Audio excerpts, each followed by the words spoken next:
नमस्कार जय जगन्नाथ मो ना कृषा रथ मु 18 वर्ष मु ह्यूस्टन टेक्सास यूएसए रे रहे मु हिंदुस्तानी वोकल गीत शिखलिनी 15 वर्ष ठू मु ओडिसी संगीत शिखलिनी अबाउट तीन वर्ष ठू ମୁଁ ଯେତିକି କରିପାରୁଛି ଏ ସଙ୍ଗୀତରେ ସବୁ ମୋର ଗୁରୁଙ୍କ ଆଶୀର୍ବାଦ ଅନୁସାରେ ସେମାନେ ତ ବାହାରେ ରହିକିରି ଆଉ ଛୁଆମାନଙ୍କୁ ମୋ ଭଳିଆ ଶିଖୁଛନ୍ତି ଆଉ ସେମାନଙ୍କର ହାର୍ଡ ୱାର୍କ ଆଉ ଡେଡିକେସନ ଅନୁସାରେ ମୁଁ ଯେତିକି କରିପାରୁଛି ସେଠୁ ଆସିଛି it's you practice अभ्यास हेले सबठु परम the अभ्यास is the foundation of everything that you can do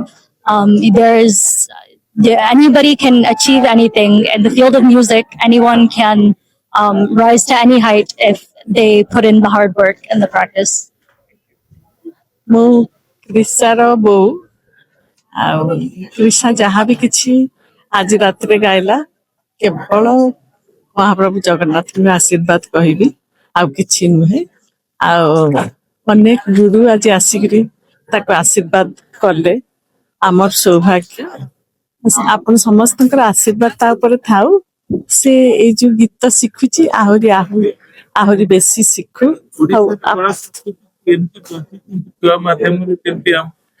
ବାହାର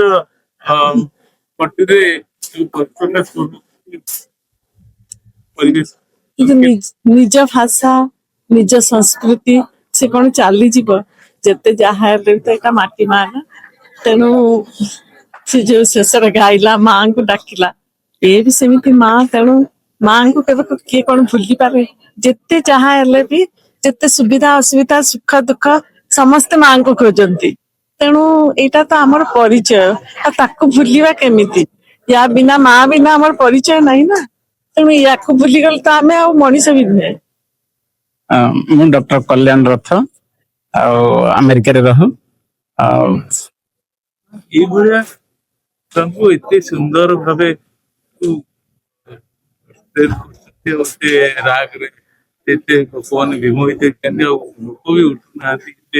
ତାଙ୍କର ଇଏରେ କେମିତି ଆପଣଙ୍କର ପ୍ରୟାସ ଆମର ତ ମ୍ୟୁଜିକରେ ବିଶେଷ ଜ୍ଞାନ ନାହିଁ କିନ୍ତୁ ଆମର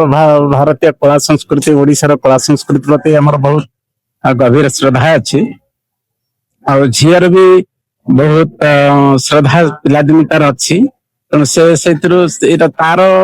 ଟ୍ୟାଲେଣ୍ଟ ଆଉ ଗୁରୁମାନଙ୍କର ବିଭିନ୍ନ ଗୁରୁମାନଙ୍କ ପାଖରୁ ସେ ଶିଖି ଆମର କାମ ହେଲା ତାଙ୍କୁ ନେଇକରି ଠିକ ଜାଗାରେ ପହଞ୍ଚେଇବା ଆଉ ହେଲ୍ପ କରିବା ସେ ତ କଳାର ସାଧନା ଆମର ବିଶେଷ କଳା ବିଷୟରେ ଜ୍ଞାନ ନାହିଁ କିନ୍ତୁ ଭଗବାନଙ୍କ ଦୟାରୁ ଜୟ ଜଗନ୍ନାଥ ମୋ ନାଁ ବାଲୁକେଶ୍ୱର ରଥ ଆଉ ଆଜି ଯୋଉ ମାନେ ଯୋଉ ଫଙ୍କସନ ହେଉଛି ମୋର ସେ ଭାଇ ଡକ୍ଟର କଲ୍ୟାଣ କୁମାର ରଥ ଆଉ ସେ ଆଜିକି 50 ବର୍ଷ ହବ ୟୁଏସରେ ଅଛନ୍ତି ଆଉ ବୋଥ ଡକ୍ଟର ଦୁବା ମିଶ୍ର ଆଉ 3ଟି ଝିଅ ତାଙ୍କର 3ଟି ଝିଅ ଯାକ ବି ଡକ୍ଟର ଆଉ ଆଜି ସେ ଏତେ ଦୂର ଦେଶରେ ଥାଇ ଆଜି ଏମିତିଆ ପ୍ରୋଗ୍ରାମ କରୁଛନ୍ତି ପ୍ରତି ବର୍ଷ ସେ ଏମିତି ପ୍ରୋଗ୍ରାମ କରି ଆସୁଛନ୍ତି ଆମର କେତେ ରବୀନ୍ଦ୍ର ମଣ୍ଡପ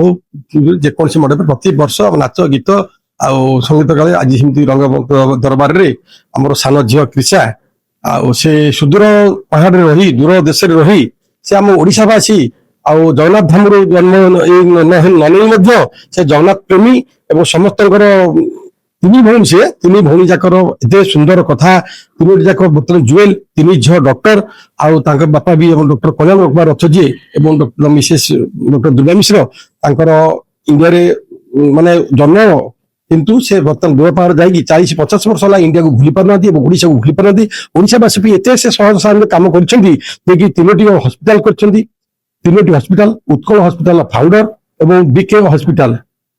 ଯାହା କୁହନ୍ତି ଦୁର୍ବା କଲ୍ୟାଣ ହସ୍ପିଟାଲ ସେ 2ଟି ହସ୍ପିଟାଲ ଏବଂ ଅଗାଧୁ କମଳ ହସ୍ପିଟାଲ ବାପାଙ୍କ ନାଁରେ ଗୋଟେ ଅଛି ଏବଂ ସେଥିରେ ଇଏ ଅଛି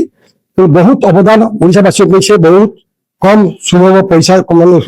କମ ପଇସାରେ ସେ ବର୍ତ୍ତମାନ ରୋଗୀ ସେବା ଦଉଛନ୍ତି। ମେଡିସିନ ମଧ୍ୟ ଫ୍ରି କରାଯାଉଛି। ସବୁ ଅପରେସନ ହେଉଛି ଡିକେ ହସ୍ପିଟାଲ ଆମର ଯୋଉଟା ଅଛି ବର୍ତ୍ତମାନ ପଟିଆ ନନ୍ଦନ ବିହାର ଛକ ଅବସ୍ଥିରେ ସେ ହସ୍ପିଟାଲରେ ମୁଁ ଡାଇରେକ୍ଟର ଅଛି। ମୁଁ ଏତିକି ରିକ୍ୱେଷ୍ଟ କରୁଛି ଜନତାବାସୀ ଯେତେବେଳେ ବି ଆସୁଛନ୍ତି